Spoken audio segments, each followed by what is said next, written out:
আমাদের ভারতবর্ষের প্রধানমন্ত্রী তিনি কারগিলে গেছেন।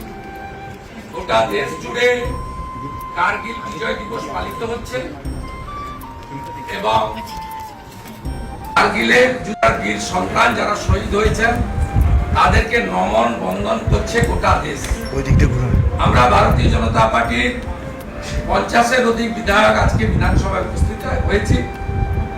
আমরা আমাদের পক্ষে কারগিল বিজয় দিবস পালন, প্রথমে পুষ্পার্ঘ নিবেদন, তারপরে 25টা মোমবাতিতে 25 জন সদস্য প্রজ্বলিত করুন এবং তারপরে আসুন 1 মিনিট নীরবতা পালন করে কারগিলের শহীদদের প্রতি অন্তরের অন্তঃস্থল থেকে প্রণাম নিবেদন করি।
কারগিল বিজয় দিবস পালন করুন।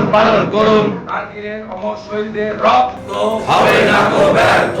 অমর শহীদ তোমায় ভুলছি না, ভুলবো না। কারগিল বিজয় দিবসের 25 বর্ষ পালন করুন।